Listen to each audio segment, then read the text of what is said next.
Denny? Okay.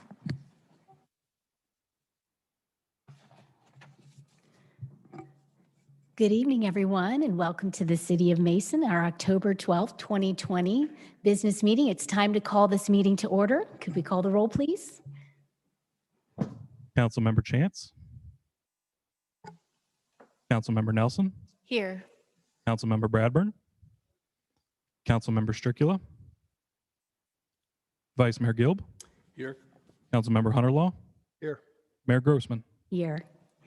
It's now time for us to move into executive session for the acquisition or disposition of property and employment compensation of public employees.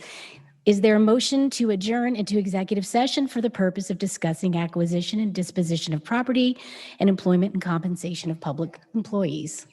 I'll make that motion. Thank you. Let's call the roll, please. Councilmember Nelson. Yes. Councilmember Bradburn. Vice Mayor Gilb. Yes. Councilmember Hunterlaw. Yes. Mayor Grossman. Yes. Thank you, everyone. We will be back at 7 o'clock for the remainder of our council meeting.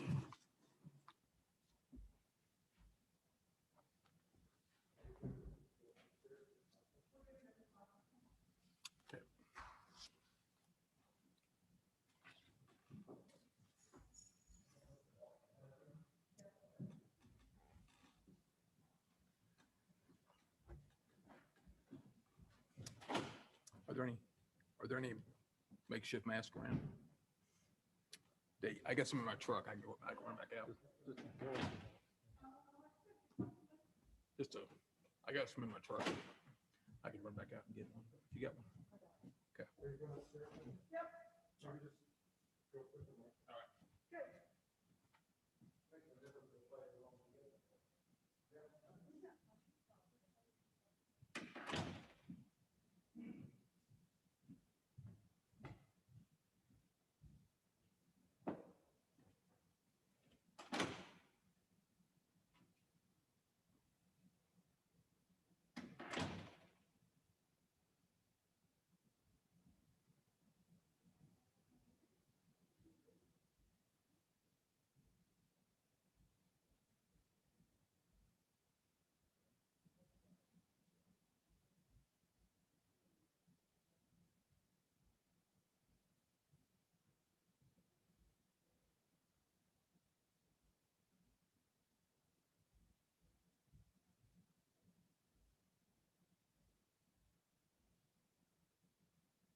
Good evening, everyone. Hi there. We need a motion to reconvene into regular session, please. So moved. All in favor? Yes. Any opposed? Great. Welcome back. We have reconvened. And as our tradition goes, we start with a prayer and we follow that with the pledge. Pastor Tom Mole is here. He's one of our chaplains who works with our first responders. Hi, come on up to the podium. And he's going to lead us into prayer, and then we'll follow that immediately with the Pledge of Allegiance. Thank you, Pastor Mole.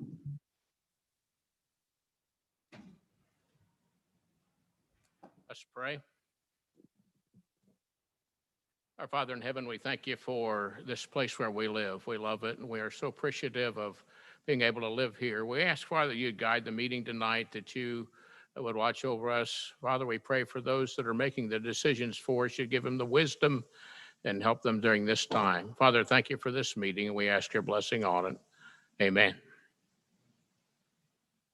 Pledge allegiance to the flag of the United States of America and to the republic for which it stands, one nation, under God, indivisible, with liberty and justice for all.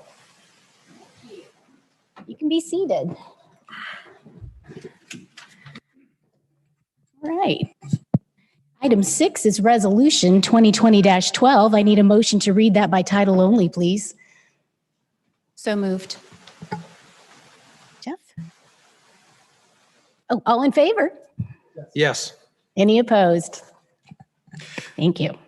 Thank you. Resolution 2020-12, Skilled Care Pharmacy celebrating 40 years. All right, we have Jessica Johnson here. She is a member of our Economic Development Department. She's going to present some information to us. Thank you, Jessica. Good evening, Mayor, members of council. I have the great honor this evening of introducing a long-term friend and business advocate, biohealth leader. He's the CEO and founder of Skilled Care Pharmacy, Larry Galuzzo. So to say that Larry is kind of a visionary and pioneer in his field feels a little like an understatement, because we're celebrating 40 years of existence. And they're an institutional pharmacy, so they serve big healthcare organizations that we all know have had tremendous change over the past 2 decades. But Larry and his team, they leaned in, they used their tenacity, their passion that they used to start this up so many years ago, and they grew. In spite of all of that, they innovated.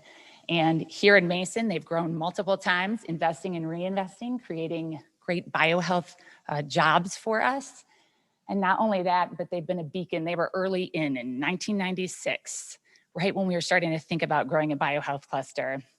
So the company has been a testament to the types of biohealth companies with science and innovation that can succeed here. And Larry has been this great partner for us as we've talked to companies about Mason. He's been kind of unceasing in that partnership, so we appreciate that. Larry is going to talk a lot more about this, but to me, I really think the story of Skilled Care is inspiring, because they have a commitment to improving the quality of lives of the millions of people for many years that they serve. So I'm going to introduce Larry to come up and inspire us this evening.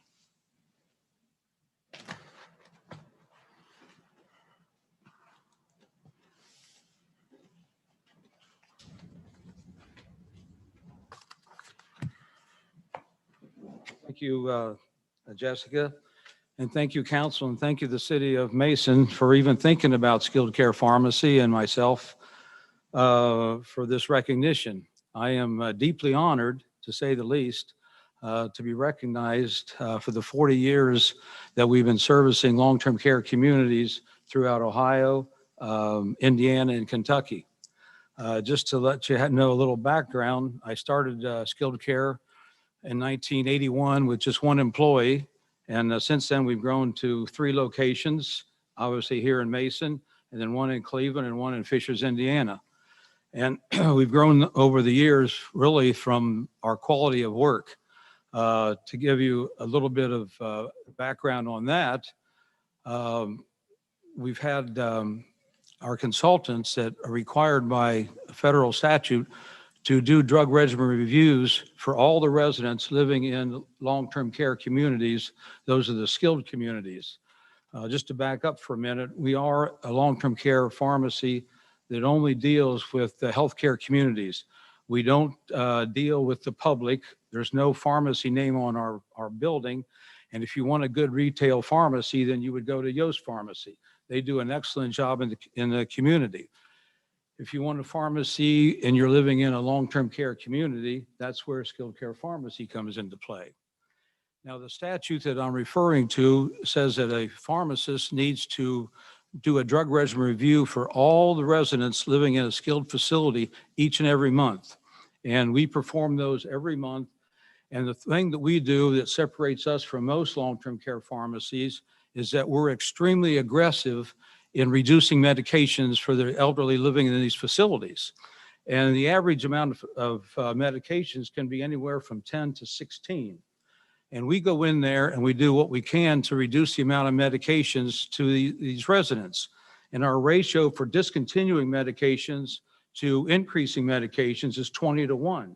So if you think about that, over time, when you reduce medications, you're doing what? You're reducing side effects, you're reducing drug interactions, and you're reducing admittances to hospitals.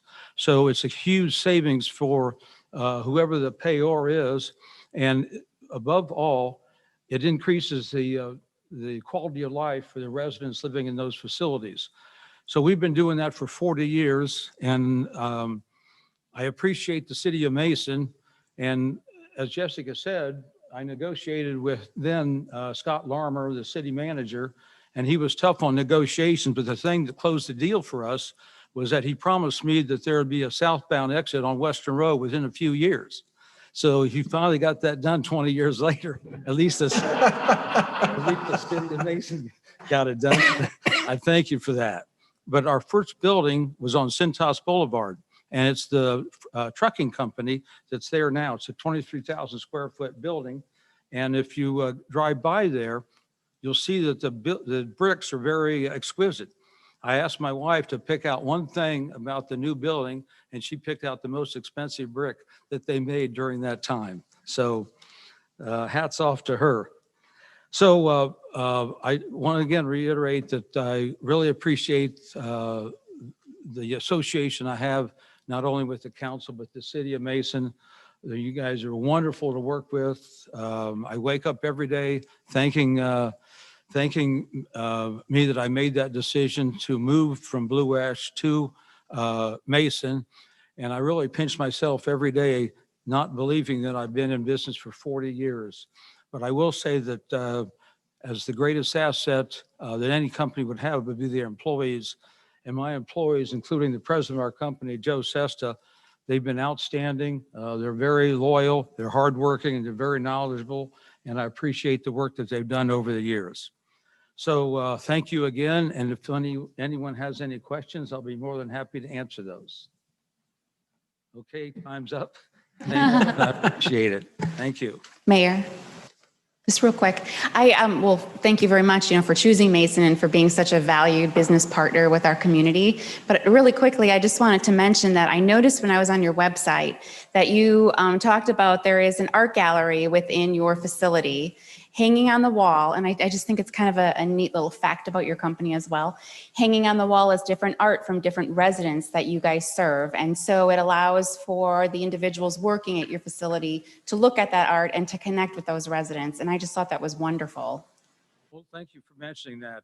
15 years ago, I started sponsoring for Leading Age their art and writing contest. And when you get to know the residents and the stories behind what they tell you, and then the artwork and the stories that they've written, you just have a whole new passion for the elderly. And instead of putting commercial art on our walls, we decided to put paintings and artwork and Afghans and quilts on the wall from the residents that we serve. And if anybody wants to visit our pharmacy and look at some of the artwork, I'd be more than happy to show it to you. But it's just wonderful walking through there and seeing what they've created instead of what the commercial artist created. That's wonderful. Thank you for bringing that up. Appreciate that. Any other questions or comments from council? I'm glad you brought that up too. I think we're going to have a wonderful theme tonight at our meeting. Larry, I have a proclamation for you that I can read. And would you like to bring your associate? Oh, yes, absolutely. Resolution 2020-12, Skilled Care Pharmacy celebrating 40 years. Wow. Whereas Skilled Care Pharmacy was founded by Larry Galuzzo in 1981 with a Mason headquarters location since 1996 and continues to be an industry leader as an institutional pharmacy with a strong reputation for providing caring, expert medication dispensing in the most efficient way possible to healthcare organizations across the Midwest. And whereas SCP celebrates 40 years in business and is founded on the principles of profound respect for clients, development of deep relationships, and the delivery of innovative, proactive medication dispensing practices. And whereas you have been a dynamic partner helping to drive Mason's growing biohealth cluster feeding and economic development mission of attracting top science, tech, and research and development jobs and investment collaboratively. And whereas you are one of the leading Midwestern providers of pharmacy services for long-term care facilities, serving approximately 10,000 residents every day in more than 100 facilities.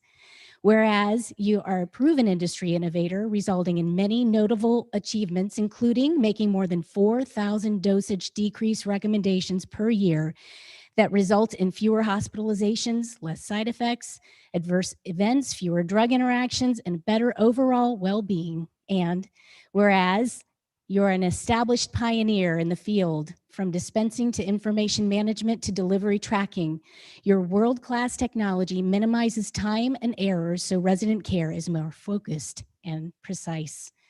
Whereas the City of Mason is grateful for your long-term commitment and contribution to the Mason community and economy. And now therefore be it resolved by the Council of the City of Mason, Ohio, 5 members elected thereto concurring. Section 1, that the Council of the City of Mason hereby designates and proclaims October 12th as Skilled Care Pharmacy Day in Mason and celebrates 40 years of excellence and service to their industry as well as dedication to our city. And that this resolution shall take effect and be in force from and after the earliest period allowed by law, passed this day on October 12th, 2020. Thank you so much, gentlemen, for all you mean to Mason. And congratulations.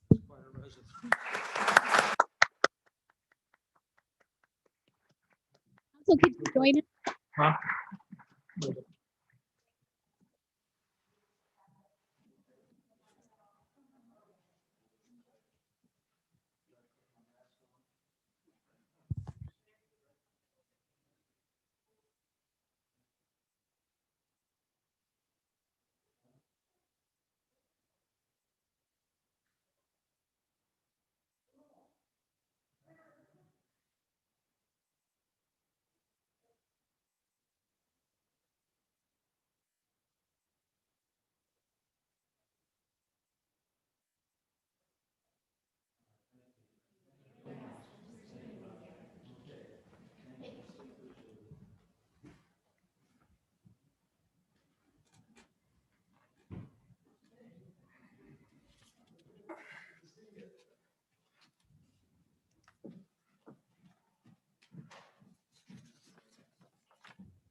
Thank you for waiting. Sorry about that. Okay, item 7, we have more good news today.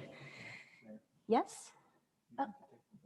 Oh, we forgot about the vote for the resolution. I'm sorry. I think this is my first resolution, actually. All right. We need a motion to suspend the rule and allow for adoption after the first reading, please. So moved? All in favor? Yes. Any opposed? Motion to adopt?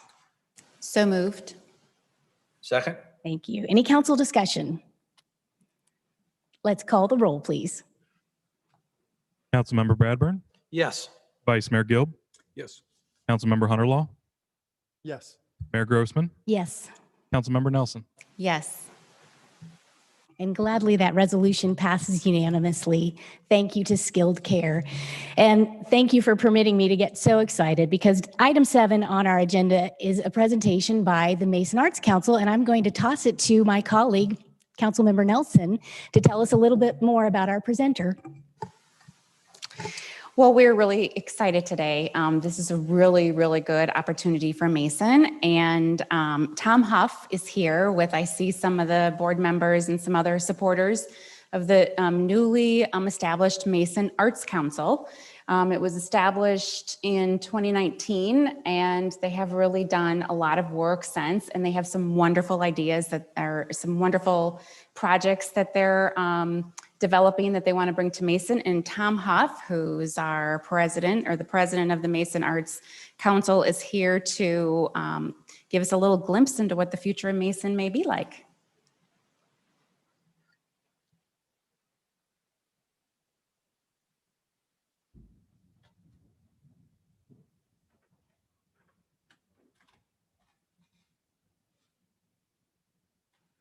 Good evening, Mayor Grossman, Vice Mayor Gilb, and council members.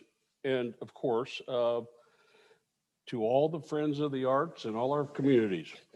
I'm Tom Huff, president of the Mason Arts Council. For the last 20 months, the Mason Arts Council has been diligently working on the concept and the reality of the Mason Regional Center for the Arts. We have put in thousands of hours preparing our details for a nonprofit organization, and especially the Mason Regional Center for the Arts. Before I go into our ideas and requests, I would be privileged to introduce our great board members, if I could, please. My Vice President, Karen Kilgore. Our Treasurer, Rich Bailey. Our Secretary, Kim Martin. Board Member, Dirk Doberreiner. Chris Kim Khan, our lawyer. Evans Dwanko, board member. Terry Smith, board member. Terry's under the weather tonight. And finally, Kelly Soklas. We're losing, oh, I'm sorry. Next was Kimberly Wanamaker. I'm sorry, again. So, and then then Kelly Soklas. Kelly is taking leave of absence to work on her career development and also to welcome a new baby. So we're going to miss you, Kelly, for a little while. So as you know, the Mason Arts Council, thank you, board members. As you know, the Mason Arts Council is proposing to build a comprehensive regional center for the arts. At this time, we would like to show you a video of some of the many reasons why this Center for the Arts is so important to our city and the surrounding communities. Kurt, if you could help me play that video. Imagine what the arts mean to a city, to a community, to us. That's what the Mason Regional Center for the Arts will show you. It will be a centerpiece for the creative arts, from music to dance to theater and everywhere in between. A place for children to learn, masters to shine, and audiences to be wowed. The Mason Regional Center for the Arts will be a focal point for the city, a world-class hub of culture, and a point of pride for every citizen of Mason. It will deepen the roots of our community, attract regional and national performers, and make Mason a destination for the arts. But it's not just about the arts. Think about the economic impact. After all, visitors won't just attend a performing arts event.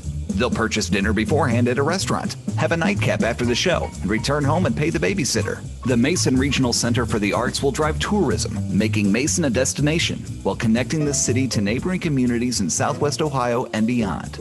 Think about education. It'll give children a place to be inspired, to grow and learn, fostering creativity, camaraderie, and collaboration. And it'll give adults a place to continue pursuing their passions. The Mason Regional Center for the Arts will be a beacon of diversity, welcoming individuals of all cultures, all ages, and all skill levels. Think about resources.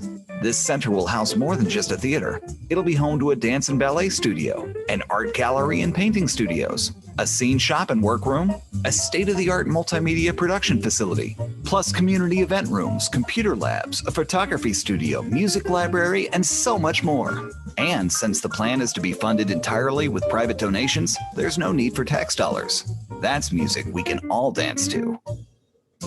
My name is Laura Pereno. We've lived in Mason for 21 years. I grew up in a town of about 25,000 in Oklahoma. Athletes were superstars, and that environment didn't leave a lot of room for quirky, arty kids or adults. Fortunately, a philanthropic family built an arts center. It gave me a home, a voice, and my self-confidence. It was a place where I could work hard and succeed. I know that my training in the arts led to my success academically and in practicing law. A community arts center is the missing piece of the puzzle that will make Mason a spectacular place to live. My name's Tim Seneff, and I am a pastor at Crossroads Church here in Mason. Having a regional center for the arts, that's going to be a hub to draw even more business, more families, more people to say, I want to make this home. I want to grow here as a person, as a community, as a family. I'm Vito Pereno. I've lived in Mason since 1999. This arts venue would be a terrific way to really become a magnet for business. It will bring people downtown, it will bring more restaurants and bars downtown, and I think could be the catalyst for a whole renaissance. My name is Jonathan Cooper, Superintendent of Mason City Schools. As I have grown in my profession as a leader in education, I have seen the arts allow our students, even at Mason City Schools, to find their way. When you can see a kid find their way and find their passion around the arts, you start to understand how magical the arts can be and how amazing they can be for a community. Mason has so much to offer. A community arts center could be a hub of creativity and connection. It could also be a showcase of the amazing diversity we have here. Think of the wonderful opportunities to highlight the many cultures and talent we have locally. There's no reason why Mason can't accomplish something like this, and we're only limited by our own ambition and creativity. There's a sense of urgency. This is not just something that we can think, yeah, someday we actually should do something to elevate the arts to a new level. Now's the time for us to invest in the arts because the arts help our whole community flourish. Mason is a wonderful place to live. It is. A robust commitment to arts in Mason could make Mason even better. Let's do this.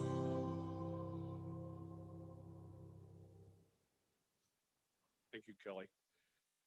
I think we can see what this center can do for the citizens of Mason and our surrounding communities.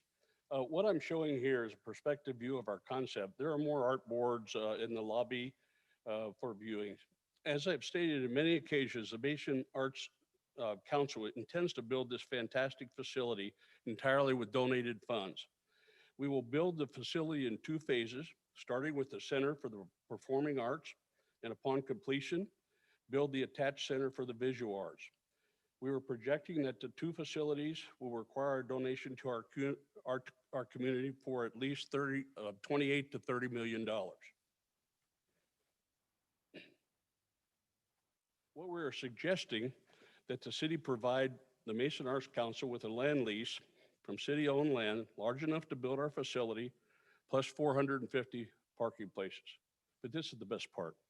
Additionally, we would like to partner with the city to create wonderful outdoor venues associated with the Mason Regional Center for the Arts. Besides our comprehensive facilities, these venues would include a large outdoor amphitheater for summer concerts, wellness trails, art and sculpture park, picnic areas, water features, and reflective pools and walking trails. We feel like this is the following reason why this partnership with the city is so important. Number one, to provide our city and the surrounding communities with the most comprehensive state-of-the-art Center for the Arts, as fine or better than anything in Ohio and all of the Midwest. 2, an opportunity to have a beautiful park with the outdoor venues that I mentioned before. Number 3, a natural opportunity that the location very close to downtown Mason would do to help spur badly needed philosophical and realistic development in downtown. Number 4, Mason would become a destination for our out-of-town guests. They would be our city's best publicity. The Mason Regional Arts Council would lead to more development of urban living. The Mason Regional Center for the Arts would lead to more development for urban living opportunities that would naturally support the downtown businesses.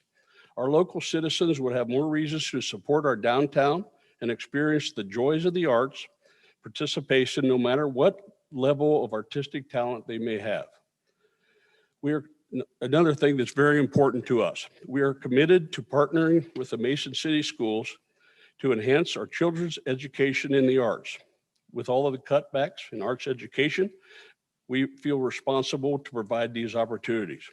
I've talked extensively with our great school superintendent, John Cooper. He has pledged his enthusiastic support. Additionally, the Mason Regional Center for the Arts will place heavy emphasis on providing wonderful opportunities in all of our venues so that our special needs persons can experience the joys of participating in the arts. I'd like to read an example for you, if I may, of the venues that will be available in the Mason Center for the Arts, starting with phase 1, the Center for the Performing Arts. Outside entrance and donation blocks, entrance canopy, large welcoming lobby that could be used for multi-purpose events, 1,000-seat theater to bring to our community some of the finest entertainment acts. That's basically our focal point of phase 1. Ticket offices, small theater entrance, 400-seat theater for smaller events and corporate meetings, scene shop and workroom, receiving and security offices, prop storage, green room, costume storage, directors and boardrooms, general administration offices, a large community event room that will help us provide funding to support our operating costs, large rehearsal room, a music library, uniform storage, instrument storage, event support kitchen for the event center, performers, photo gallery and hallways, beverage bar concessions, and performers' dressing rooms and restrooms. Phase 2, the Mason Center for the Visual Arts, or the educational experience, outdoor sculpture, recreation area and donation blocks, welcoming entrance, main hallway with skylight for paintings, photography from our members, art and photo galleries, a large art gallery for traveling art shows as well as rental opportunity, sculpture studio, painting studio, ceramic studio, a state-of-the-art television production studio, and education for corporate usage, television control room, radio station and control room, actors instruction studio, state-of-the-art computer labs, drawing studio, printmaking studio, and general classrooms for arts instructions. As you can see, we are dedicated to provide our citizens with the most comprehensive facility anywhere and the joys of participating in the many phases of the arts. Since we will be essentially donating approximately $30 million for this facility, we are asking the city to pass a resolution tonight that the City of Mason fully supports our philosophy and goals in regards to the Mason Regional Center for the Arts. We would also hope in the very near future that we could work with the city in a timely manner to identify a plot of city-owned land so that we could create a great partnership that would lead to a future philosophy of happiness and joy and the great opportunities here to participate in the arts. Further, I would hope that we could move quickly in this process so that we could start our publicity campaign for our capital funding. We would love to announce this location by the end of the year if possible. As simply stated, we cannot raise funds without a home. And finally, please understand that we can't wait too long for this decision. We have a lot of work to do and we need to start raising funds. Myself and my board of directors appreciate this opportunity this evening to present our goals and ideas to the people of our community who love the arts. This may be the best opportunity we have ever to move our city in a new direction of philosophical development, education, entertainment, and perhaps the most important thing, putting our city of Mason in a position of influence in all of southwestern Ohio. To council, we appreciate your dedication to our city, your positions of responsibility. You have a tough job. Your meetings and the time that you dedicate to your positions is very admirable. Tonight, though, we sincerely ask that you unanimously join us in this great endeavor with your resolution of support. As we said in our video, let's do this. Thank you.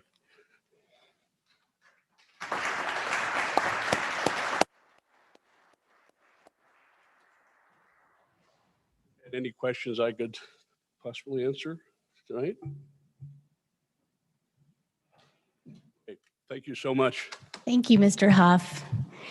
We don't have a resolution prepared tonight, but we are working on this, and we are having dialogues, and we're working on planning a work session for in our off week. We have another public meeting, regular session meeting in 2 weeks, and we're working on studying the issue and learning as much about it as we can in the meantime, and we hope to have a resolution of some kind for you soon.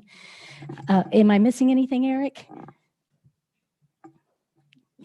We certainly are all excited about the good news that you bring to Mason and this wonderful opportunity and the hard work that you and your board has done.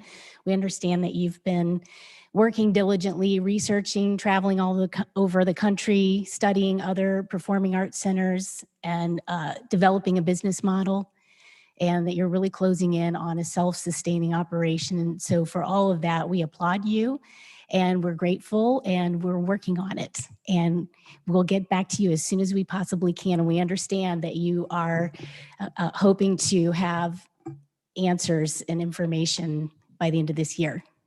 We'll get that to you. Mayor? Yes. If I may, we do not have a formal resolution, but I will public voice, yes, I will vote for that resolution when it gets here. Okay. Support it wholeheartedly. And we will find an appropriate piece of land that it can go ahead and flourish. Vice Mayor?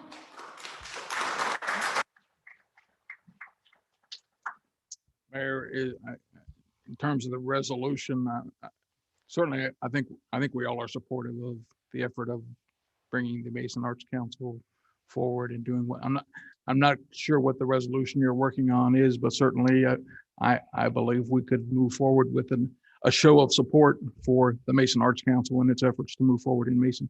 I think we are all on board with let's do it. Mayor, if I can jump Yes. in too. Great presentation, Tom. It's so great to see all you guys here and the support that you bring towards this. I love the creation of the Mason Arts Committee. Tom, I love that you're the rock behind it that brings it in. You're a great presentation here on what you're bringing forth here. And I think we all want to see something like this. We like, what's happening here and how we can bring it together. And I think we're pretty much on the same page of wanting to, I think the devil's in the details on how you bring a partnership together. But I think we're all optimistic that we want to try to do something. Okay. Member Nelson, would you like to add to that? Yes, I'd like to add a little bit to it. So I have to be clear, I have to be transparent so that there's no questions later on that arise. This board is so exciting to me, and it means so much to me. The prior Mayor Kidd and I, we have a passion for the arts, and we've really always tried to bring arts into Mason. And I've always said, Mason has such a blended base of culture here, but yet we just don't have any arts. We're really lacking in our arts. And, I've said since day one that, my goal is to bring some arts into our community because it's so important. And it's just that one thing that we're missing. This is a huge opportunity for Mason. And, when you have a private entity that's willing to raise $30 million and not ask the city to build it for them, I feel like we really need to jump on this, because if we, really drag this out, they've been wanting this land for about a year now. If we drag it out, I'm scared that another municipality is going to come in and take this idea. And this is right here in Mason. So I'm super excited because I think it's going to increase our property values, and it's definitely going to increase revenues. It's going to increase our job base. It's such an asset. But I just wanted to say that Victor and I, we got together and we said, let's create an arts facility or let's create an arts group. I mean, the building wasn't even in our thought process. And Karen Kilgore had called me and said, hey, I've been trying to do this for a long time. So we all gathered together, and Tom Huff came into the picture, and we just, got this board together of brilliant minds. And art, we had everybody. We had artists, we had, I'm a CPA, we had a legal person. We just had everyone from all different strengths. And once they really started talking about land, then it became a conflict of interest for me, and I resigned from the group. But the group is doing such amazing work, and they're putting so many hours into this, and it's all voluntary. No one's getting paid. It's just such a wonderful thing. So I highly recommend you guys look them up online. Is it Mason Arts Council? What is .org? Look them up online, see what they're offering Mason, and I hope everybody supports it. And of course, if you have any questions, call them. But I'm super excited about this. So I obviously am in support of this facility and more arts in our city. It will also really build our downtown as well. People are going to want to eat before they go to these performances and maybe do a little shopping or something. And so it's going to bring what Mason so desperately needs: more restaurants, little shops. So, and I'm thankful, Mayor, that you're in support of this facility as well, and as well as the other council members. It's great. Well, Council, you can imagine my sense of relief. Councilmember Bradburn broke the ice. I wasn't expecting to hear the ask for the resolution tonight, and I was trying to respond very delicately. I wasn't sure how to quite navigate that. And I'm glad that we have some time to still meet and to come back to you in a few weeks, because we have two members that are not available tonight. They couldn't come to our meeting, and I'd like for them to be here for that as well, because I suspect they're very supportive. I can't speak for them, but I think they are. And we want them to be here as part of our team of 7 for that as well. Now, I have a favor to ask of the board of the Mason Arts Council. Mr. Huff introduced you, but the cameras couldn't see you when you stood. Would you mind coming up in front of the dais for just a moment? Mr. Huff, you could call them up. Would you mind? That'd be great. Just so you can see how hard these citizens of our community have been working for the past year. Would you mind going to the podium so that you can introduce them on the microphone, and then they can just walk up and stand together in front of us, and we can give them a better introduction. Thank you for that. You'll need to go on the mic. Yeah, sorry about that, because we want the ICRC recording to capture all of that. All right. Well, first of all, Karen Kilgore. She's our theater guru. She's always wanted a theater, and she's the president of the Royal Theater Company. And then our secretary, Kim Martin, Miss Energy, does everything. Works on. She's the treasurer of the Royal Theater. My good friend Rich Bailey, who is our treasurer, and also the mechanical genius for the neighborhood of Heritage Club. Then my good friend Evans Nwakwo, owner of Megan Construction. We've been friends, and we've been on boards together for, 20 years now, Evans? Okay. And Kim Wanamaker, we call her our little rock star. She's an artist, a singer, magnificent person. Dirk Doberreiner.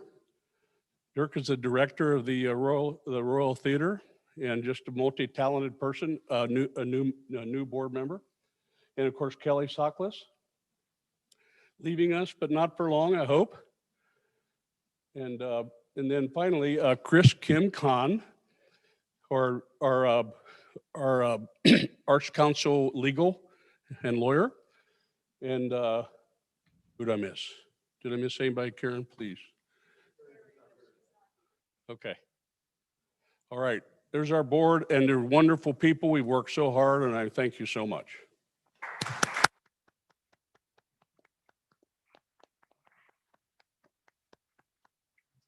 Well, I failed to mention Terry Smith, though. She's ill tonight, so I didn't want to forget her either. So, but thank you. Thank you so much. I always describe myself as a kid who is in the sport of music, theater, and jazz hands. Was never great at athletics. So this is really exciting for me. I was already casting. I think I know who's going to be in charge of the scene shop now, Mr. Bailey, Mr. Nwanko, with your building skills. And we have a visual artist. We have theater experts here. We've worked with children for decades. So we have a lot of exciting opportunities. Very exciting. Thank you very much. Now, item 8 is also about art, the art of photography, but we're going to just pause for a minute. We're going to hold off on that because we're going to cover that in the city manager's report. So we're going to do something a little boring real quick. Item 9 is minutes. I need a motion to approve the minutes from the September 28th council meeting. So moved. Second. All in favor? Yes. Any opposed? Okay, now we're ready for item 10, which is the city manager's report. Would like to start, Mayor, with our calendar winners. Each year, the city puts out as a calendar photo contest, which results in a calendar for the following year that features the winning entries. So we can ask Kurt here in lieu, and each of those that were won being featured for a different month in 2021, they receive an award. We're giving them Come Together Mason gift cards, and then those calendars, and you have one at your desk, and hopefully there may be some at the back. And for folks watching on TV, these calendars are available at the city building, the community center. I think we have some at the library. So trying to get those distributed this year. Typically they've been distributed at Heritage Festival. Lots of folks enjoyed this. It's also used for advertising for many local businesses. What we want to do here is Kurt will run us through some of the winners that aren't here tonight, except by lieu of their photo entry. So Kurt, do you want to start that? Maybe for sake of, I'll just read the names so they can hear themselves. The cover winner is Annie Yee with her photo Peace and Quiet. January's winner is Anshu Prabhani, Aura of Happiness. February, Frank Hatton, Fresh Tracks in the Snow. March, Tammy Pierce, Spring Nesting. April, Rashika Jeha Prakash, White Blossoms. May, Rashika Jeha Prakash, Tips of Spring. June is Michelle Nur, Cotton Candy Sky. July is Annie Yee, Red, White, and Bloom. August, Frank Hatton, Number 2 West. September, Rajini Varadon, Fly Out of Your Comfort Zone. October, much as it pains me, Ron Farrell, Brave Stranger. November, Jason Gomez, Cooper's Hawk Nesting. In December, Rajini Varadon, Happy Tears. So, thank you for those participated and congratulations to them, and please take advantage of these calendars that are available as I had mentioned. A couple of other notes for council. We have our Reimagine Mason Corporate Challenge, which has always been a very successful event, engages across the community. Our corporations really get competitive about this, builds camaraderie as well as competition between them, and is used to raise money for their favorite charity. This year, we're doing a non-traditional event, but it's building on our reputation as well as those relationships. The businesses have been very eager about this. We've gotten a lot of entries. Some businesses are competing to have every single employee. Some are competing to have their employees. They pose for a photo doing something athletic from across the world. We've gotten some great photos, and the demand has been so great that we've gone ahead and extended the deadline for our corporate partners as well as residents to submit their entries to October 14th. We also, on October 24th, premier members of the Community Center, as well as some members of our Appreciation Days raffle, will be able to attend a special preview event as the new Mason Aquatic Center leisure portion is being, some of the mechanics need to be exercised, so water will be in the pool, and those guests will be able to explore the facility for kind of a scaled back sneak peek of what will be opening next spring for full service. Warren County Municipal League is holding their meeting Wednesday, October 21st at 6 p.m. If any council members are interested in attending, please let Jennifer or Kendra know. And again, this is always, it may be the most popular question we get all year long, Halloween. Every year, and especially this year, I think Halloween is occurring in Mason, October 31st, which is a Saturday between 6 and 8 p.m. That is rain or shine. We are encouraging this year that residents that wish to participate in distributing candy to trick-or-treaters to turn on a light and some illumination outside to let folks know that you're participating, and then encouraging those that are going door to door. If someone does not have their light on, please pass them by. Take reasonable safety concerns. The website has several concerns as far as in the COVID environment we're living in that folks may want to become familiar with. Police and fire department, again, will be in neighborhoods both to assist with the safety as well as providing some treats for kids in those areas. Last thing I have, Mayor, is a bit of an update and a recommendation. As council is aware, earlier this year, as part of the city's number of small business recovery efforts, we had a variety of different programs. One of the more creative ones, and perhaps seems to be the most widespread popularity, is for all sewer customers of the city that we had an email for or submit an email to our database to help us keep that database up to date. First of all, they received a month when we reduced the sewer fees to zero. That's businesses, residents. So we're able to take 1 month where we did not gain any revenues from sewer fees to help a wide stretch of folks across the city. And then in conjunction with that, those that signed up were eligible to receive a $50 Come Together Mason gift card. And a number, I didn't check this morning, but I think we're between 75 and 80 participating businesses in the city. These gift cards the city is able to email those out, and then those folks that receive one are able to use those at those participating businesses. And again, that used sewer revenues in conjunction with that month of sewer revenues going off. Most of those gift cards, they were intended to get some quick activity out into the marketplace. The vast majority of those expired September 30th. And then the remaining kind of outlier cards will expire on November 1st. What that means is nearly $275,000 of activity was generated in Mason small businesses marketplace through the redemption of those cards. But it also means that a number of those cards were not redeemed.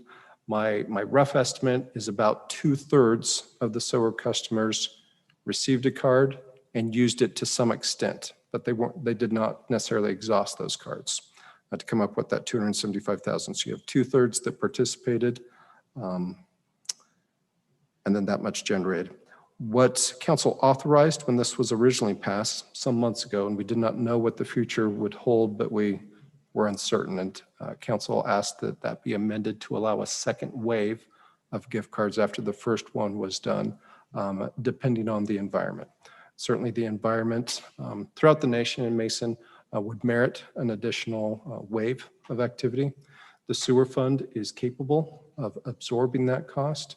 And when you consider that what was originally authorized, not all of that ultimately has been expended, there is a residual credit that is available. That second wave, I am recommending that we provide an additional $50 e-gift card to all sewer customers that are in the database so that we have their emails because they submit them, we had them original, so the same database, receive an additional $50 gift card.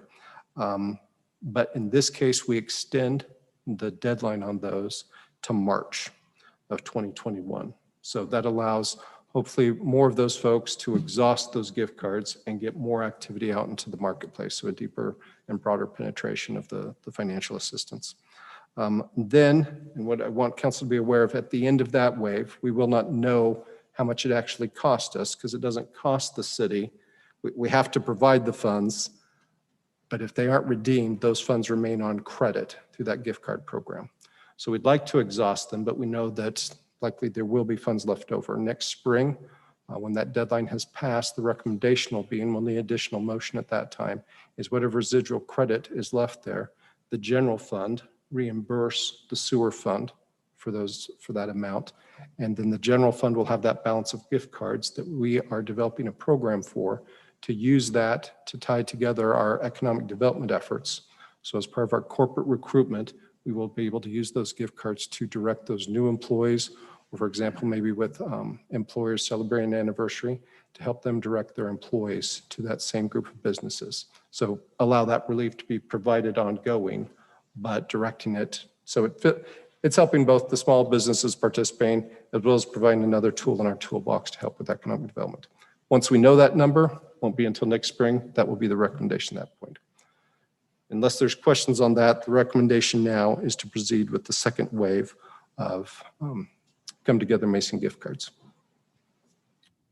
Mayor, okay, I'm sorry. So I think you said there were 75 to 85 small businesses participating in the program. I forgot to check the exact number, but as of a couple of weeks ago, there were 75. My question, Mayor, would be whether that's closed or whether there are additional Mason small businesses that could say, I didn't realize how successful this program was going to be, and I would like to participate in my business being an e-gift card recipient or people able to use the card at my business. Is there an opportunity for those small businesses that did not already participate to get into the program? Yes, that's why I don't know the exact number, because it's crept up throughout the program. So we may have had more sign up since I last knew. And I would encourage any Mason business, the criteria is you need to be a Mason business to sign up for it. We've also encouraged and had some businesses have success when they, some of their marketing, they do in conjunction with the gift card. So they encourage maybe some of their folks, make sure get your gift card, bring it in here and get a treat or something. Great. So I wanted to be clear. One, that was a great question to ask Councilmember Gill. I love the fact that we were going to be able to allow other businesses to jump in, because I think there's many that could be added to that. You keep mentioning a $50 gift card, and I just want to make sure it's clear. It's a $50 refund on the sewer plus a $50 gift card. So it's really $100 value. Is that accurate? The first wave, the initial program, yes. Okay. That is absolutely accurate. What is being recommended now is a second wave of the gift card. Okay, thank you for clarifying that. Great. Well, I would opt for making that resolution. Do you want to state the motion again, and then we'll ask someone to say so moved, and we can second it that way? I would word the motion to proceed with the second wave of $50 gift cards for all Mason Sewer customers. Is there such a motion? I'll make that motion. Second. Thank you. All in favor?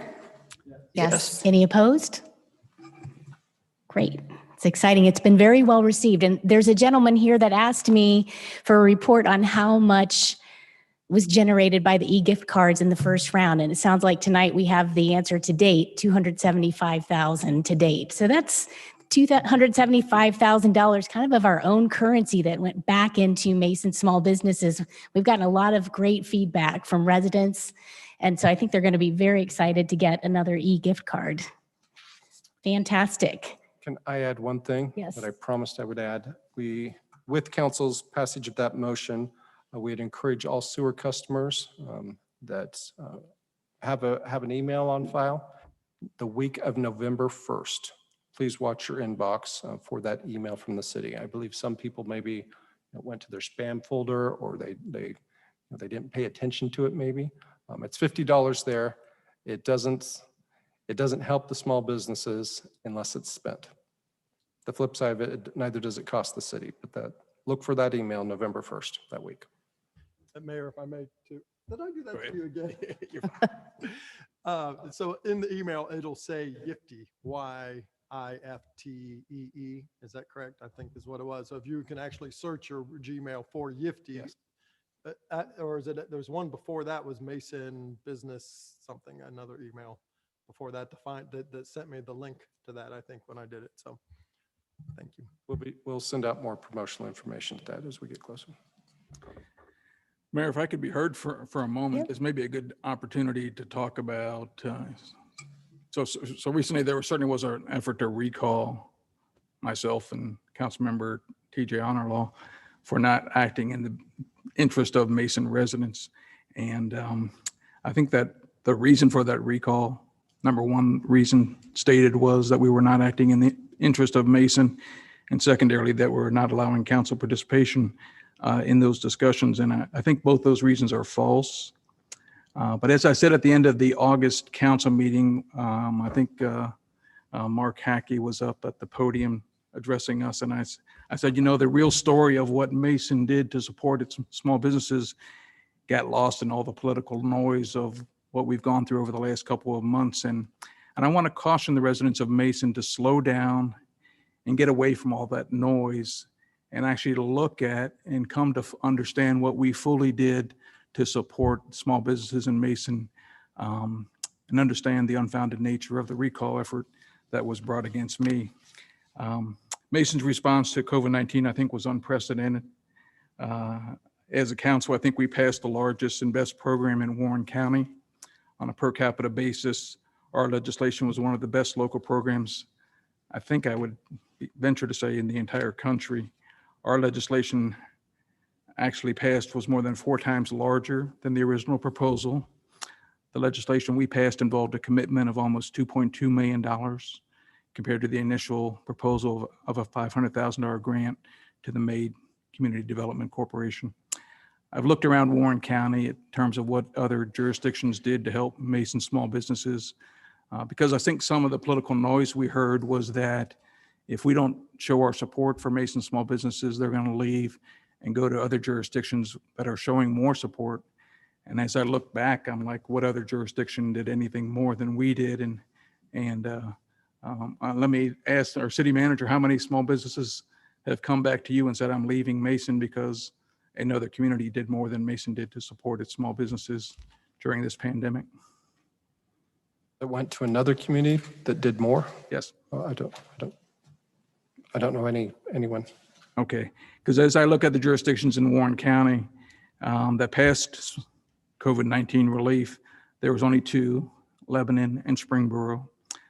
Lebanon agreed to loan a total of $40,000, no more than $2,000 per business. So they helped a couple of their small businesses. They made loans to about 20 small businesses. Our program was 51 times larger than that. Springboro gave $100,000 to its Community Investment Corporation, its CIC, which in turn granted the same $100,000 to its local chamber. And the Springboro Chamber granted that $100,000 in increments of $1,000 to $5,000 to around 40 Springboro businesses, which means they gave each company about $2,500.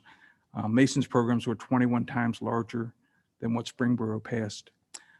I want to commend city staff. I think they did an excellent job in putting together the programs that were authorized by this council. And they actually put together a report on what they did. I would encourage the residents of Mason to get a copy of that report. And I'll ask Kurt if he could put that. The front page of the report is called Mason Small Business Recovery Report. It's a 50-page report of what all that we did, the $2.2 million of legislation that we authorized, and how that rolled out. But let me direct your, if nothing else, take a look at page 29, and if we could go to page 29. This is a timeline of the programs that council authorized. And I think it's good to look back and understand the full story of what we did. Because you can see on April 13th, council authorized a service agreement with the Maid Community Development Corporation, appropriating $160,000, funding the Mason Maid Small Business Recovery Initiative for Mason small businesses. On May 11th, council authorized $1.5 million to establish 3 business recovery programs Small Business Forgivable Loan Program, Service Agreement Program, a Mason Sewer Fee Waiver and Gift Card Program. We've heard from the city manager about some of that gift card program and how it worked. On June 16th, the city made a payment of $136,000 to the MAID CDC for approved applications for distribution to those businesses based on the legislation we authorized back on April 13th. On June 23rd, the city sent out 7,500 of the $50 e-gift cards to come together, Mason e-gift cards that we were just talking about with the city manager, the ones that expired September 30th. On June 26th, 49% of businesses participating in Mason's CIC programs received funding 2 weeks after the close of that program's application period. On July 10th, 67% of the businesses participating in Mason's CIC programs received funding 1 month after the close of the program application period. And on September 2nd, 2020, just a month ago, 100% of the eligible businesses in the forgivable loan and service agreement programs received funds. 97 businesses were awarded $46,000 as a part of the service agreement program, and $489,500 was awarded through the forgivable loan program. Dick Staten was a member of the CIC that helped put these programs into place. Former mayor of Mason, chair of the Mason Planning Commission, and I've asked him if he wouldn't mind come forward and share with us a report on that involvement with the CIC and what it meant to the residents and businesses in Mason. Mr. Staten, I'll turn that over to you.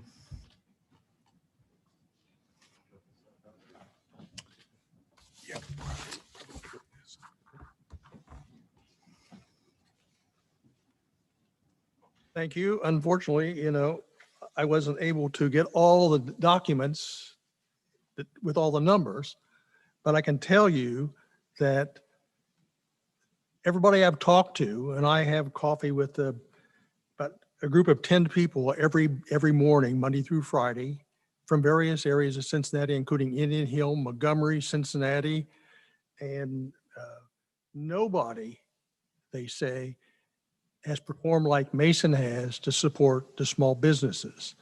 And they were looking, how do we move to Mason? How do we get involved in this? And I'm so impressed with what City Council has done.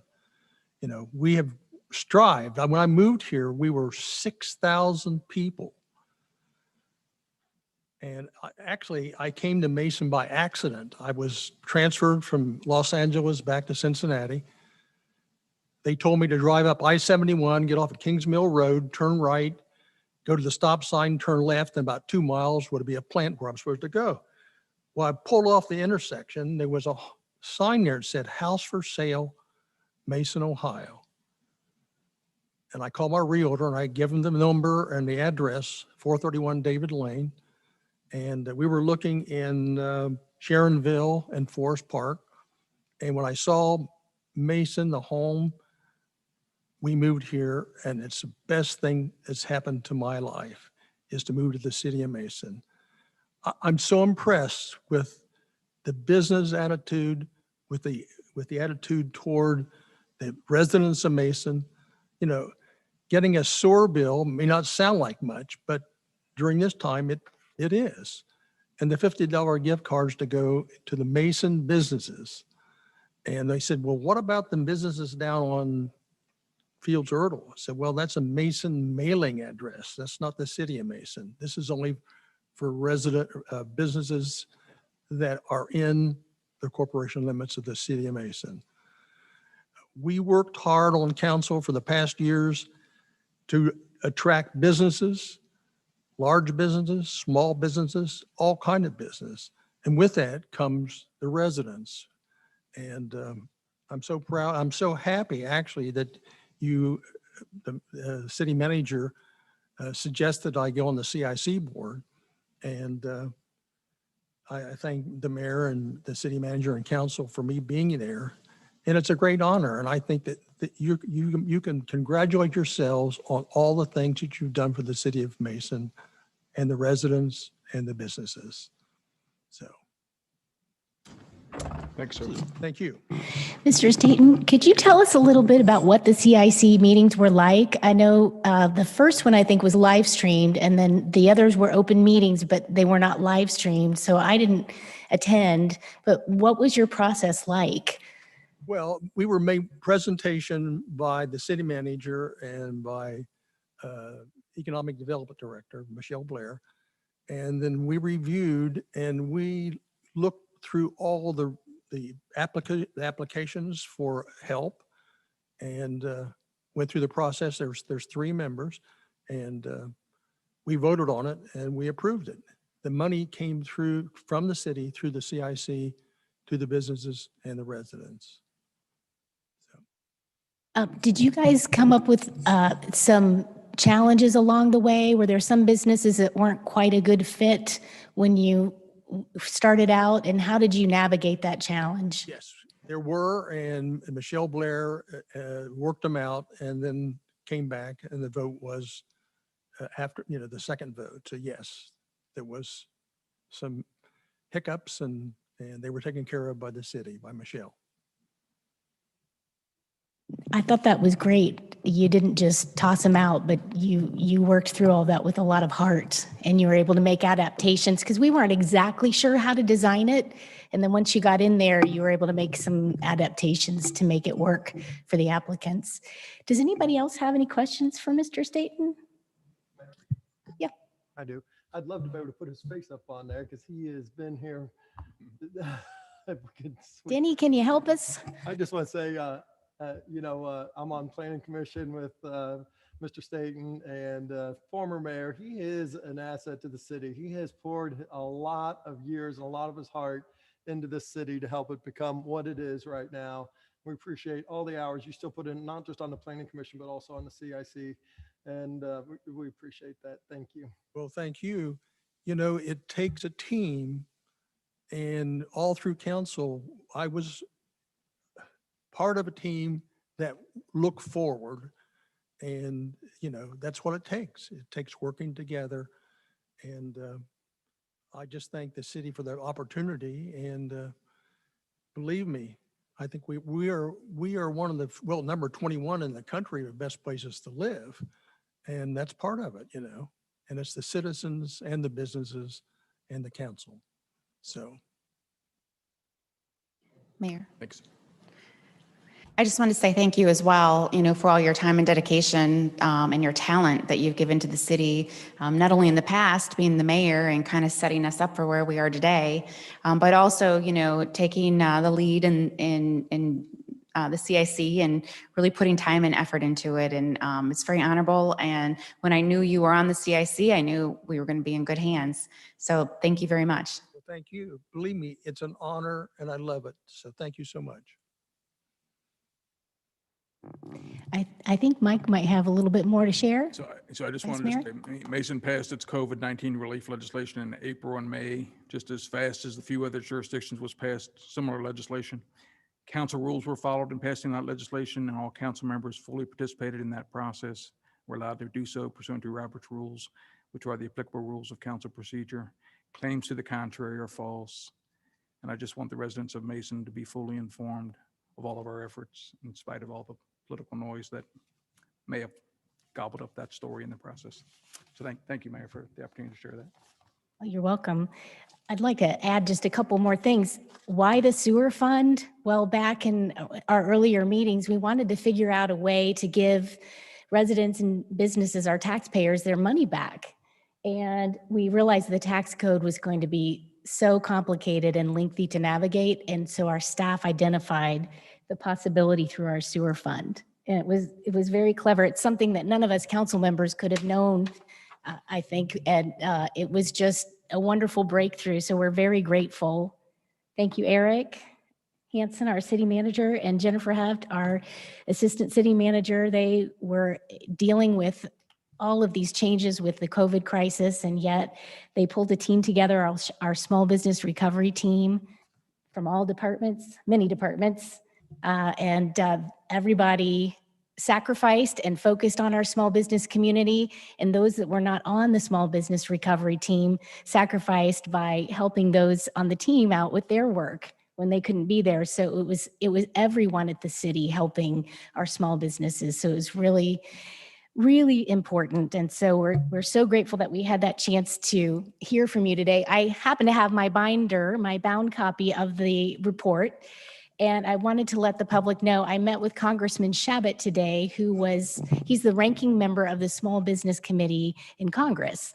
And he was directly involved with the development of the CARES Act and PPP, and they're working through trying to get a second round going. And he's been traveling all over his district, asking small local businesses about the good, the bad, and the ugly with the first round and what they can do to improve. And I got to sit in on a few of those meetings, which was really a privilege. So since we had this bound copy, when I saw him today, I wrote him a little note in there thanking him for his service and let him know what our local community in his district has done for small businesses. And I took that back, gave that to him, and I said, please take this back to Washington and brag about this to your friends and maybe your frenemies. But anyway, he was pleased to hear what we have done, and it was a great meeting that we had today. Thank you so much for sharing with us. Is there anything else? I didn't mean to interrupt the city manager in his report. I don't know if he was done with his report or. Nope, I got it all done. Thank you. Thank you. And thank you, Mr. Staton, our former mayor, and Mason icon. And I get to serve with him on the Planning Commission, and it's fun. I'm learning a lot. All right, I think we are ready for item 11, which is recognition of visitors. Do we have any callers in the queue online?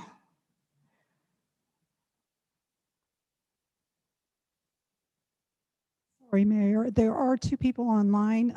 Just want to remind them, if you do wish to speak, you need to hit the little raised hand icon on your computer, and we will allow you to address council at that time. Are there any in-person visitors who would like to present at the podium?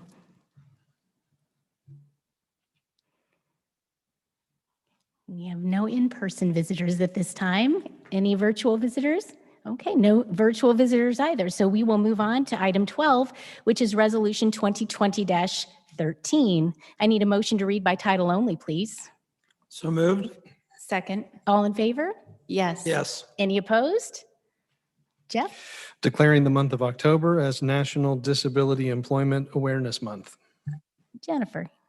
Mayor, members of council, this year marks the 75th anniversary of National Disability Employment Awareness Month, along with the 30th anniversary of the American Disabilities Act. Both of these are milestones, and to commemorate this year's theme is increasing access and opportunity.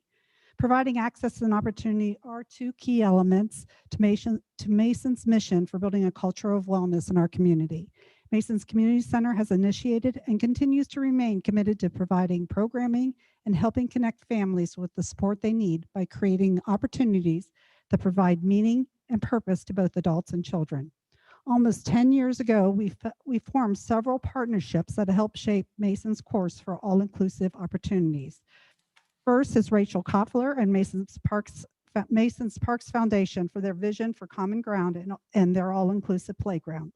Community Concepts and COI Connect are two locally owned organizations that provide assisted living services to mentally handicapped adults and developmentally disabled children.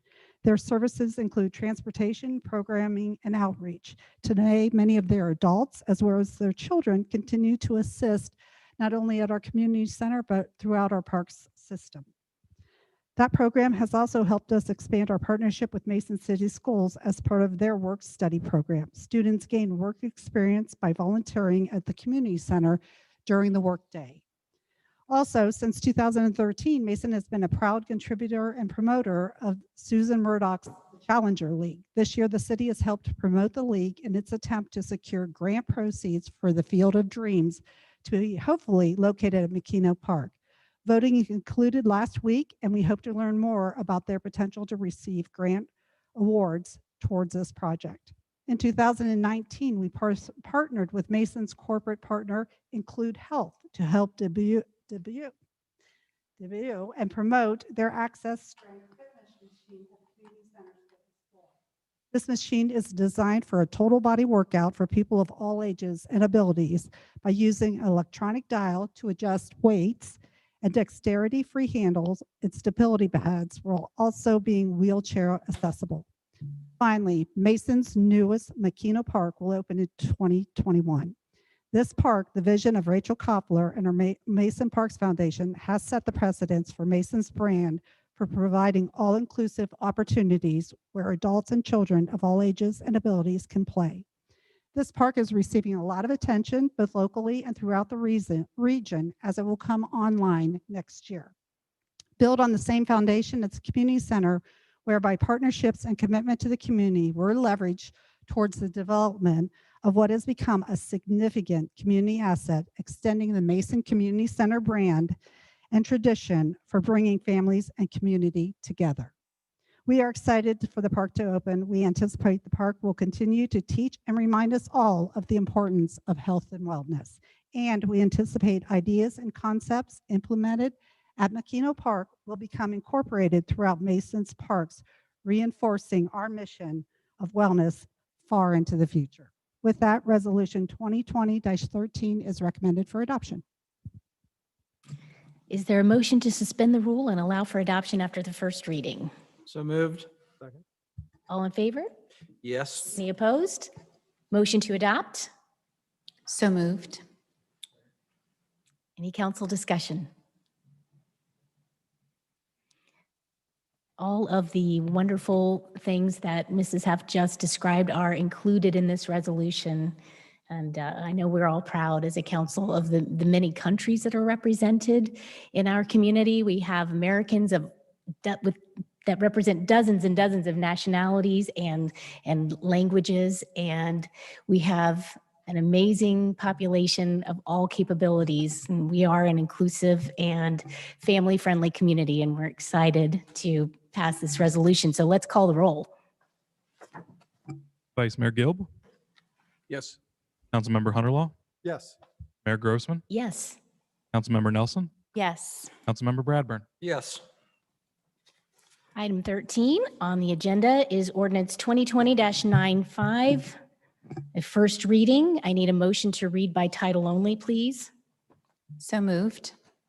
All in favor? Any opposed? Jeff? Amending the zoning code and zoning map of the city of Mason, Ohio to provide for the rezoning of approximately 1.59 acres from HT1 high-tech light industrial to BPUD business planned unit development with approval of the concept planned unit development plan located between 4920 and 4834 Socialville Foster Road, White Blossom PUD. Eric Hansen, we're going to set the No. public hearing, Yep, tonight would be a first reading. We'd like to set the public hearing for November 9th. November 9th. Okay, thank you. Item 14 is ordinance 2020-96. I need a motion to read by title only. So moved. Second? All in favor? Yes. Any opposed? Jeff? Authorizing the city manager to enter into a contract with Stauffer Site Services LLC for demolition of 3 existing structures in an amount not to exceed $43,200. Jennifer? Mayor, members of council, this ordinance covers 3 different buildings that the city is looking to have raised. In July, if you recall, you did receive a memorandum in your packets that described the issues that were going on at Pine Hill Lodge. That facility is in, it's become a safety hazard basically, and we have no longer done any programming over there. Several years ago, it did have a flooded basement with caused molding issues. It does not have the proper heating, ventilation, air conditioning. So the mold builds up on an annual basis and we have to go in and do remedial work on it. It just really has become in disarray. It is, the property itself is adjacent to Pine Hill Park along Kings Mills Road. It's ideal to raise the building and leave the parking lot there, as the parking lot will provide great access to walking trails that are in Pine Hill Lake Park. Also, keeping this property secured would also allow us to eventually, if we need to, widen Kings Mills Road or a future road connector between Mason Montgomery Road and Kings Mills Road. Another facility, which is located on roughly 4.296 acres on US 42, we previously purchased from Meredith Baptist Church. We did this for the future master plan of the Heritage Oak Park, as well as ingress and egress development opportunities for that park. That facility has not been habited since it's purchased. The fire and police departments have done training in that facility, but it has reached its useful life and we're looking to have it raised. Finally, in August 1998, the city did purchase 74 acres of the Westerkamp Farm for the future site of the municipal building. As part of that purchase agreement, the city was granted the first right of negotiation on an additional approximately 40 acres, which are located just north of the municipal center. That 0.74 acres, however, was inadvertently left off that purchase agreement for the 74 acres or the first right of negotiation agreement. Speaking with Mrs. Westerkamp, she is willing to do a swap for us whereby she would give us that 0.754 acres if we'd help assist her in the removal of a barn that has become dilapidated on her property. The city found this a great opportunity as we were raising 2 other buildings that due to the economies of scales, we'd likely get a better price in order to make that happen. We sought bids and learned that Stauffer Site Services was the low bidder. They're willing to raise all 3 buildings, including removing the foundation and restoring the sites to a grassed condition at a cost of $43,200. With that, we are recommending ordinance 2020-96 for adoption. Thank you. Is there a motion to suspend the rule and allow for adoption after the first reading? So moved. Second. Thank you. All in favor? Yes. Any opposed? Motion to adopt? So moved. Second. Any council discussion? Okay, seeing there's none, let's call the roll, please. Councilmember Hunterlaw, Abstain. Mayor Grossman, Yes. Councilmember Nelson, Yes. Councilmember Bradburn, Yes. Vice Mayor Gilb. Okay, that motion passes with 4 votes. Okay. Item 15 is committee reports. We did not have any committee meetings since our last meeting. This was inadvertently left on the agenda. Is there anybody that has something for committee reports? Okay, let's move on to item 16, which is old and new business. Is there any old and new business from council today? Mayor, Yes. I have a few things. Well, first, I missed we went so fast that I missed the correction to the minutes. I was going to add some information to the minutes, but I will just add this to the record. This is just a copy of the residents' statements in regards to the mayor's report. So I'd like to add that to the record. All right, House Bill 614 has been signed and $650 million in CARES Act funding has been distributed to the Ohio political subdivisions. Mason has received a total of $2.4 million of the COVID funding overall. $1.2 million we already have, and the other $1.2 million is at the county right now, waiting to be distributed to Mason. There are strict rules on how Mason can use these funds. Mason has until November 20th to encumber these funds. Any funds that are not encumbered by November 20th must be returned to the county, where the funds will be reallocated to other political subdivisions who have encumbered all the funds and are looking for more funding. Any funds distributed from the second round need to be encumbered by December 30th, or it needs to be returned to the county. The county will then return the funds to the state of Ohio, who in turn will return the funds to the federal government.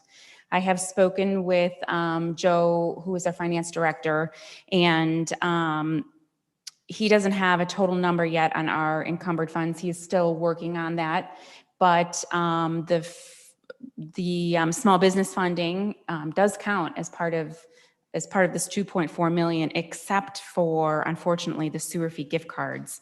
But I mean, the majority of it is covered, and that is great news.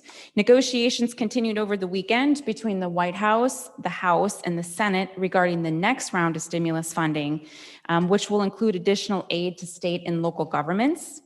Also included in the negotiations is the ability for local governments to have more flexibility on how the funds can be used, and also extending the deadlines for encumbering the funds.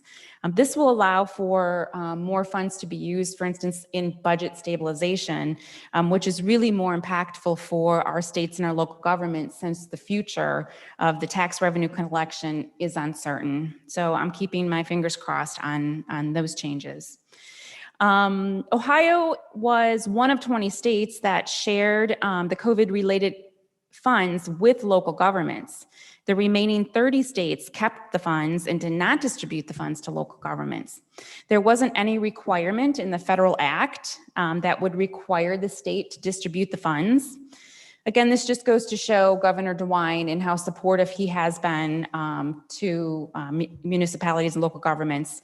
And as I have said before, DeWine is a huge supporter of local governments. Not all prior governors have been. And last but not least, on the list of states, Ohio is ranked number 9th when it comes to the speed of economic recovery due to the pandemic. And that is according to the Moody's report. So some interesting information there. That's all I have, Mayor. Thank you. Anyone else? Mayor? Yes. I'd like to commend the administration on Weldon Drive. I was up that area. I don't know if anybody drove it when it was in total disrepair from, I assume, some heavy trucks that just obliterated it. But you had some excellent weather, Mr. City Manager, to get it done. You didn't have a rainstorm or anything like that, and they did get it done over the weekend. Also, in my travels, Heritage Park, noticed that the grass is starting to grow on the irrigation area. Are we anticipating teams to be able to play in the spring in there, or does it need more time? They could play in the spring, but then the fields would probably be closed for another year and a half. So it needs more time. It needs more time. Okay. Okay. I just, Kurt's in charge of, I was in charge of Weldon Drive, but Kurt's taking care of Heritage. oh, okay. Okay. Okay. So you did good and Kurt didn't do so good. Okay. Oh, I'm The other thing I have is hopefully we do have a Red Rhythm and Boom next year. My gut reaction is that a lot of the bands are going to try to be making up lost revenue from this year. So I would ask council to have some consideration for bumping up the amount for entertainment. So we can get a quality act. Now, obviously, we're not going to get the Doobie Brothers. This is their 50th anniversary, and they're already booked at Riverbend. So we're not going to be able to find them. But there are some very good cover bands out there that might be of interest. So obviously, you know, we didn't have it this year. Hopefully, we have a vaccine, and we can hold it next year for those that want to take the vaccine. So the bottom line is, Eric, I know you work with some type of agency or whatever to come up with acts. I think, I don't know, there might have been 20 that were listed for this year, and I might have recognized one name. Okay, and that's probably because I'm an old geezer, okay? And all the new acts I don't understand, you know? But I'm sure there's some good acts that we can get in. But I think also we have to be cognizant of the fact that we're probably going to have to pay some more money to get a good act for our Red Rhythm and Boom. And I think the residents enjoy that. And that's all I've got to say on Red Rhythm and Boom in concerts. I do have one act, but I don't know if they'll be back in the country. Okay, and I hear it raining. Oh my God. Oh, sorry. Rain. Mayor, Who brought an umbrella in? Nobody. What can I say? Eric?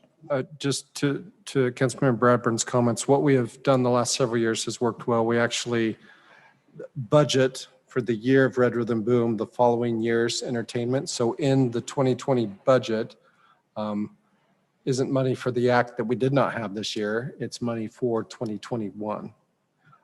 If council would like, I don't need action, but if council would like to see that amount increased, Guess I'm saying that that budget's already set. If council would like to see that amount increased or to explore other bands, we were getting ready to, in November, to take legislation authorizing us to begin searching for it. So either you could let me know now if you'd like to increase that, or when it comes before council, that may be the time to make a motion to amend it upwards. Mayor. Yes. I think we should just wait. You usually provide us with a list of musicians with prices. I think we should wait until you provide us with that list and see if there's no one that we really approve of as a group on the list within that price range, then we can go up. But The list we provide isn't, that first is kind of ranges. It's not meant to be, here's all the groups you could get at that. It's kind of a, right. if you're at 300,000, here's the type of things you're looking at. And then we go back for another iteration to actually try and secure a band in that range. So I can do that prior to the legislation, kind of give you, I'll tell you, I suspect right now, it's probably not a great pricing list because the market is scattered. There's no time frame to returning.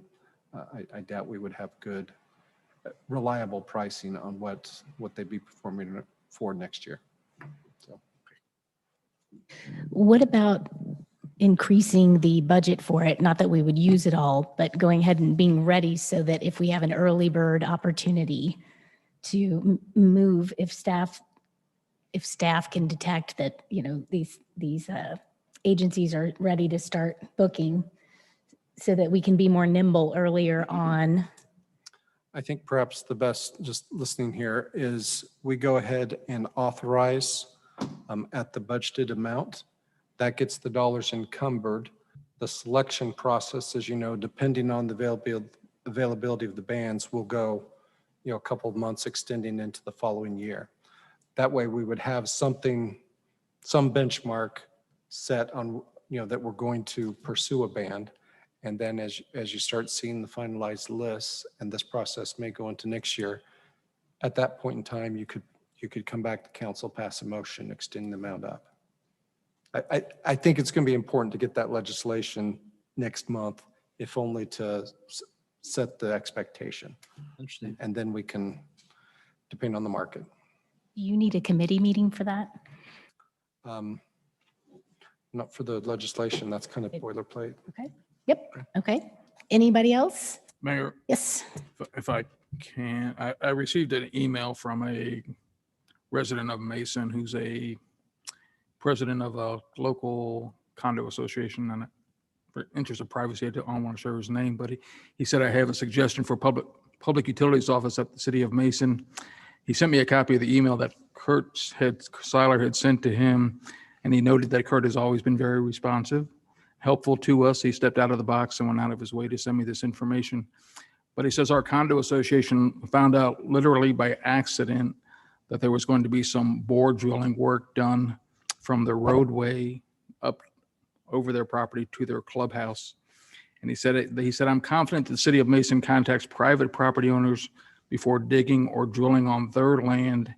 And he suggested that the same courtesies should apply to private communities, only on a bigger scale. And so I told him I would bring this to council and share it with the Public Utilities Committee that they at least contact condo associations and inform them of any kind of drilling, digging work that's going to be done on a condo association property. I don't know if that's done already or he missed that communication, but for some reason they walked out and found people doing work on the land of the association without any prior notice. A city contractor or a city crew? I don't know that. I don't know that it was. Okay. It would be, I can't think of, it'd be an odd scenario if a city crew or contract were doing work on condo property.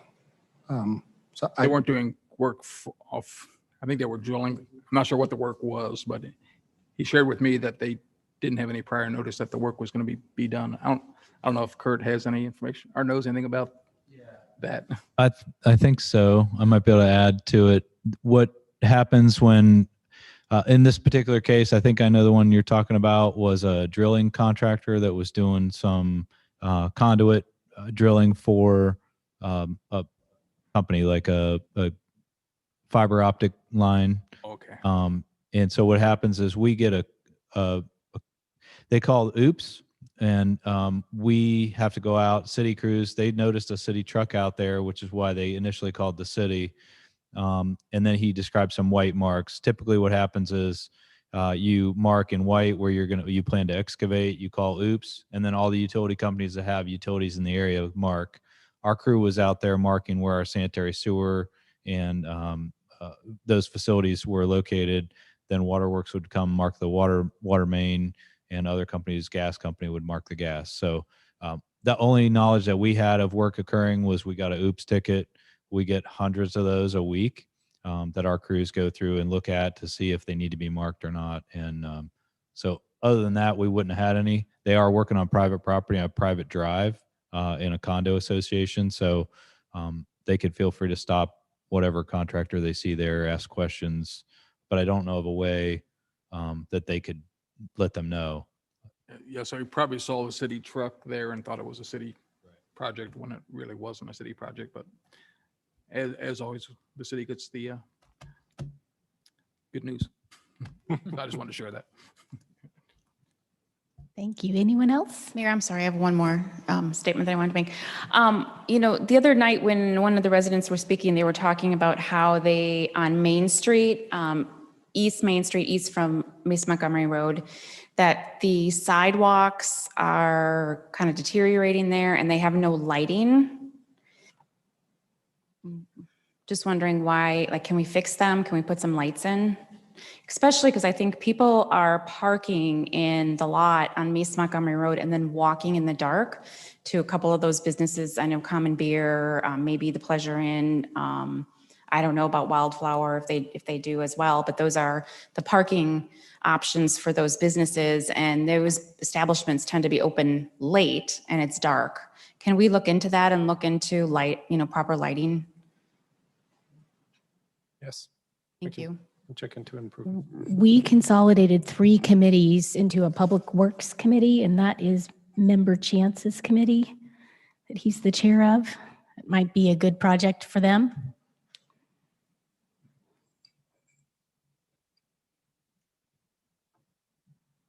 Anyone else? Okay, I've got just a little bit. Just a reminder, I'd like to schedule a work session the week of October 19th. And we will need to go into executive session for that, just so the public knows. And I'm not sure how much of the time that we'll be together will be outside of executive session, but we may come up with some material for the rest of the meeting or other topics to cover in the meeting outside of executive session. I wanted to just touch base and follow up a little bit. Member Nelson brought up the residents' comments from our last meeting, and it looks like are you giving us a transcript tonight of their comments? I just wanted their comments to be part of the record. Sorry. I just wanted their comments to be part of the record. I feel like it's respectful to put their comments on record. This is To them? yes. Okay, so you transcribed them? I just want to make sure. No, I did my best to try to contact them to get their prepared statements, what they have written. I have a few more that I have not been able to get in contact with that I will try to get the remainder of them. Okay, I gave my report to council, I think it was September 14th, and I haven't heard any feedback from any council member about changes that need to be made or if there are any errors in that.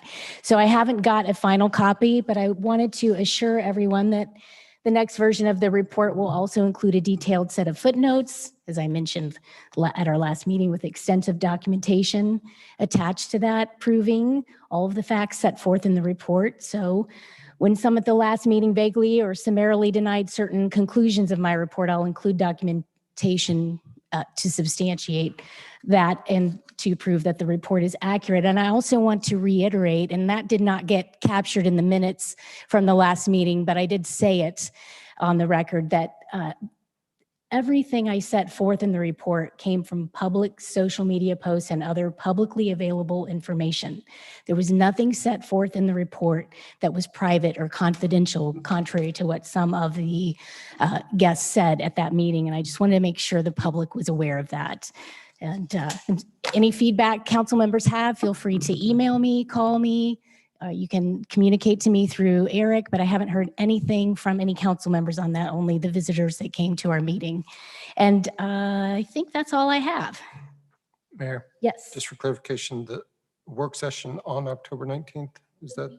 No, the week of. So I will let you determine what works best for everyone, including staff. Okay, so maybe if council, let me know if there's any conflicts that week, we'll work back from that. And Mayor, do you want to Oh, do it? Do you want to do it the week? I mean, we have council on the 26th. Would it be easier for everyone to do it before council, the council meeting? well, we've just had such a we have a heavy agenda, I believe, that day. And if we need to be in executive session that day, I'm concerned that that's just too long. So I was hoping to aim on our off week to have a meeting so that we're not pressed for time.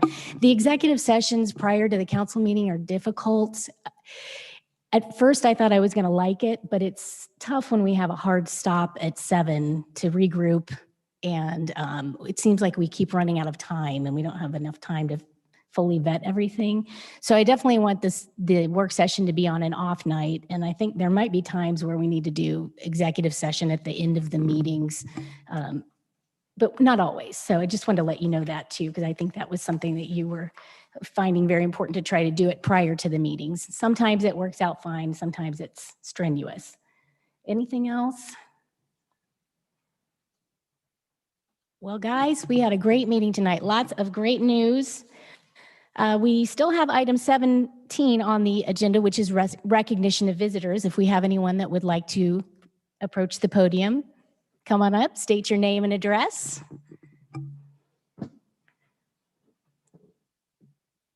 Hello, I'm Randy Stegbauer, 5358 Hidden Creek Circle. First, I'd like to commend the presentation for the Arts Center. That looks tremendous. That's so it should be a wonderful addition to the city of Mason, certainly. The report, I'd also like to mention that report that I requested and read through, it's very, very long, very, very tedious to read. I was going to try to decipher it a little bit more, but that's a lot of work, so I'm not going to do that. I love the summary you gave of it. That was perfect. You know, and that report is the report that should have been published instead of your report, Mayor Grossman. That report shows the leadership of Mason. I never, you know, I'm not going to say that I agree with everything that all the ordinance that we passed. I don't agree with some of the gift card ideas, but you guys passed it and you sent the money out to the businesses. And so I accept that result, no problem at all. And I actually wasn't going to come up here and speak until you mentioned the report again more here. And there's just one question that I have it's not clear at all, because there's one thing that somebody mentioned 2 weeks ago. A gentleman asked, you know, who wrote the report? And it never was answered. And so I'd like to ask you that again here. No name on it, no nothing. And so, you know, so my question is, did you write it yourself? Did you have help? In other words, who did some of the research for you?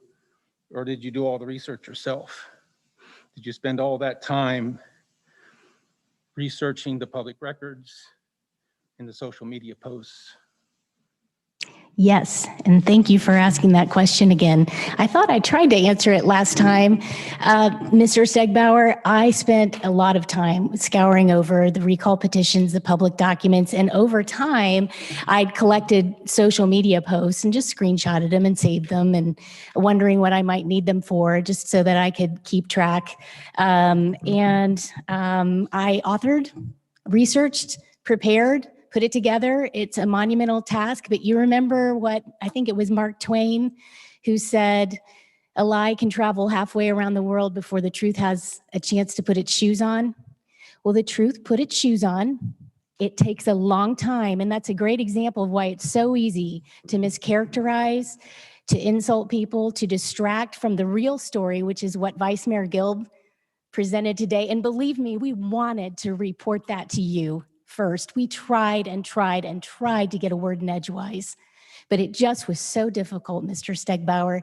So it took a long time, but we're getting there. And the truth deserves to be told.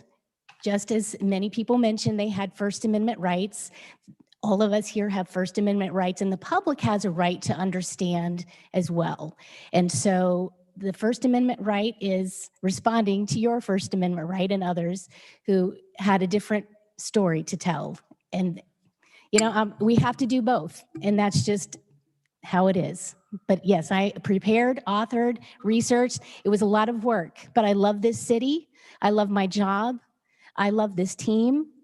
I want it to be a team of 7. I don't want it to be a broken team. I never did and never will. But sometimes you have to look at where you are and understand where you've been before you can really move forward and experience authentic change. And I hope I answered your question. Did I catch it all? I think you did. I would just like to hear it. You know, what you're saying, that you did all the research. Yes. You did all the pulling together of all the data. Yes. You wrote every word 100% Yes. by yourself. Yes. And why do you ask me that? Do you mean to imply that I'm not intelligent enough to do so, Mr. Stegbauer? No, Can you answer my question, please? the reason I asked the question, very simply, is because the report didn't have any name on it. I answered that last week. I think that there may have been. My hearing must be going bad. Like Okay. my wife keeps I told you last week. I got a little help. People brought me records, helped me out. Wait a minute. But I went over it, all of it. Okay, so you got some help. I got help from people who gave me resources. I did all of the research and wrote the report, sir. What help did you get then? Okay. Now I don't understand what. Now you're backtracking. No, I don't understand what you mean. You think I couldn't have done it myself? I didn't say that. I'm asking you. Okay, I had someone drop off recall petitions, so I didn't have to drive up there and ask them for them myself. And the rest I got from you and your supporters and the people involved in the recall. It was easy. I screenshotted it off social media. I went to the Secretary of State's website. I got campaign finance reports from the OPSU, Red, Wine and Blue, and the Mason Deerfield Democrat Club, I think, Mason Deerfield Democrat Township Club. It's 3 or 4 clicks, and it's all right there. The reports are right there. I went to the Board of Elections website, and I looked at each person who is a circulator of petitions. Not every person that signed, that would be a bit extra, but I looked at the circulators, and you can see when they vote in primaries if they pull a Democrat or Republican ballot. That's all public record, and it was very time consuming, but I wanted to find out if the theory of the Inquirer article was true. And so I researched that. I stated a hypothesis. I marshaled tons of evidence. I put it together in one place because, my gosh, it would take forever for somebody to put their shoes on and find all of that stuff on social media. But I really care about this team. I care about this community, and I care about the good stories being told.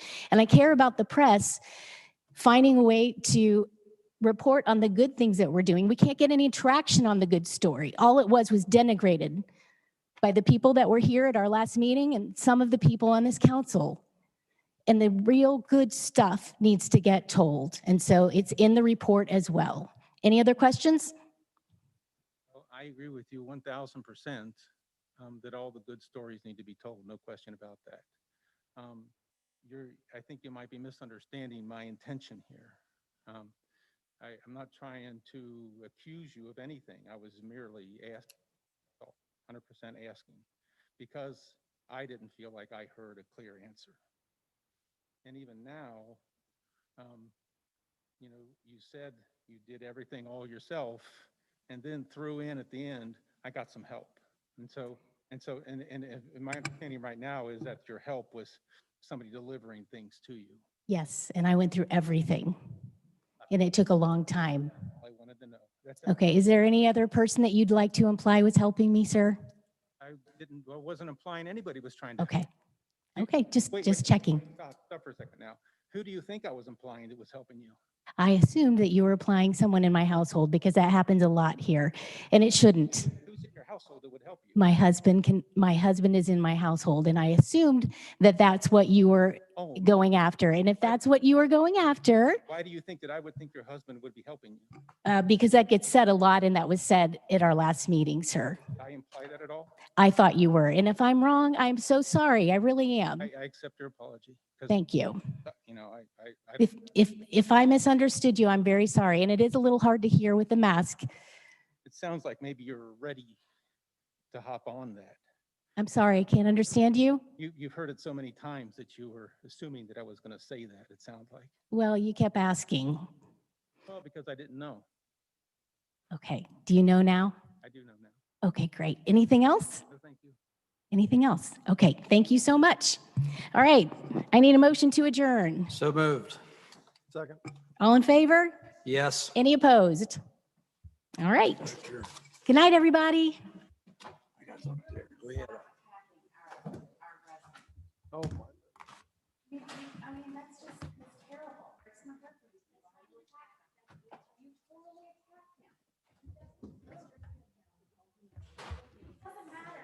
Good night.